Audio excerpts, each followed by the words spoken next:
Alhamdulillahirabbil alamin. Assalatu wassalamu ala asyrafil anbiya'i wal mursalin wa ala alihi wa ashabihi ajma'in, amma ba'd.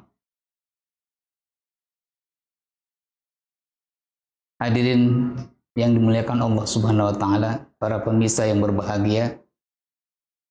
Alhamdulillah kita bersyukur pada Allah pada kesempatan ini kita bisa bertemu kembali untuk menjelaskan beberapa hukum tajwid, di mana pada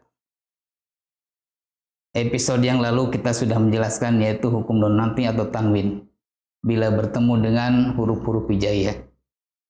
Untuk sekarang akan dijelaskan yaitu hukum mim mati apabila bertemu dengan huruf-huruf hijaiyah. Juga akan dijelaskan yaitu tentang gunnah.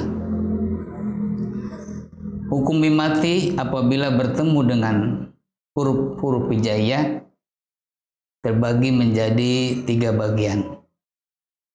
Yang pertama adalah idgham mimi, yang kedua adalah ikhfa syafawi, dan yang ketiga adalah idhar syafawi. Yang pertama idgham mimi. Idgham mimi adalah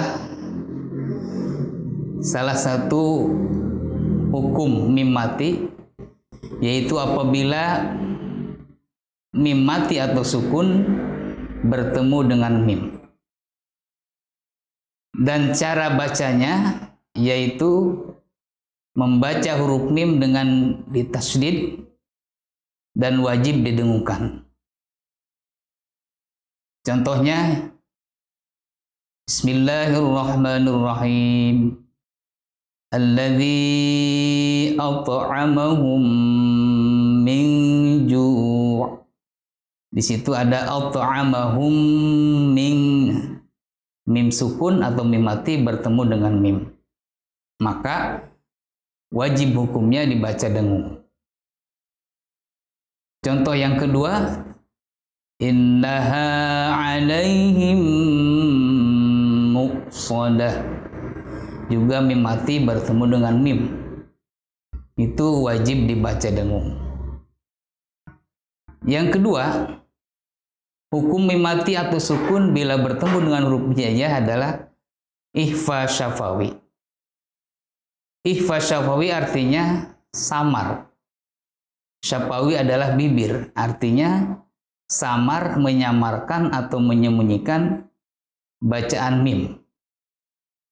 Kapan terjadi ikhfa syafawi? Terjadi apabila mim sukun atau mim mati bertemu dengan huruf ba.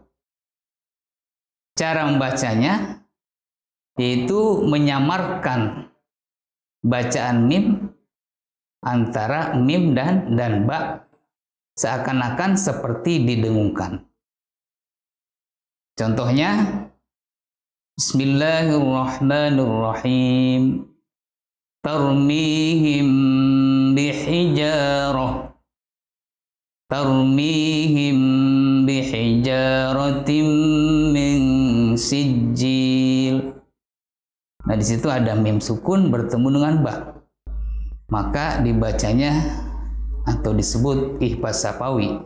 Dibacanya menyamarkan bacaan mim sukun samar antara mim dan ba, seperti didengungkan, seakan-akan didengungkan padahal tidak didengungkan. Atau contoh lain, alam ya'lam bi anna Allah yara. Alam ya'lam, di situ ada mim sukun bertemu dengan ba. Nah, itu hukumnya ikhfa syafawi dan dibacanya harus samar. Samar yaitu menyembunyikan, menyamarkan bacaan mim antara bacaan mim dan ba. Jadi seakan-akan seperti didengungkan, padahal tidak didengungkan. Hati-hati kesalahan di antara kita biasanya tidak menahan di situ ketika mim dengan ba. Jadi seperti izhar. Tarmihim bihinya, di situ salah. Maka di situ harus ada sejenak seakan-akan didengungkan walaupun tidak didengungkan ya. Tarmihim gitu. Jadi nggak langsung tarmihim, tapi tarmihim.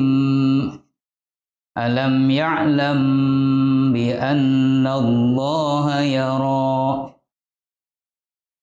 Yang ketiga, hukum mim mati atau sukun bila bertemu dengan huruf hijaiyah adalah izhar syafawi. Izhar artinya jelas, syafawi di bibir.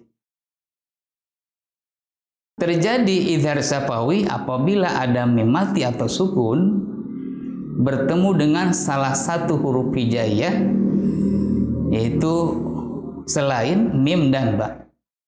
Sekali lagi, terjadi hukum izhar syafawi apabila ada mim sukun atau mim mati bertemu dengan salah satu huruf hijaiyah selain mim dan ba. Kenapa mim dan ba tidak termasuk? Karena mim sudah masuk ke hukum idgham mimi dan ba sudah termasuk hukum ikhfa syafawi. Jadi selain mim dan ba adalah huruf-huruf izhar syafawi. Bagaimana cara bacanya?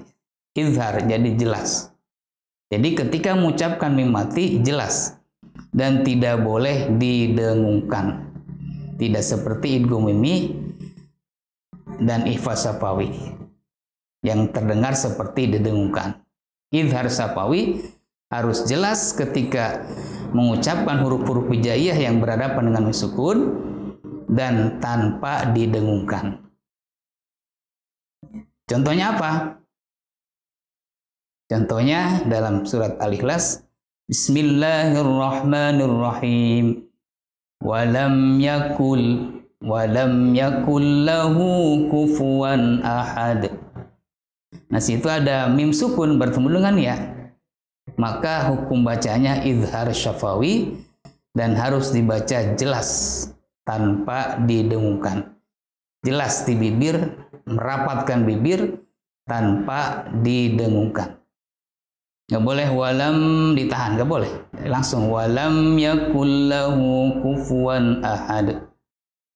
Atau contoh yang lain, wala antum abiduna ma a'bud. Wala antum. Di situ mim sukun bertemu dengan ain. Maka hukum bacanya izhar syafawi dan harus dibaca jelas di bibir, merapatkan bibir ya.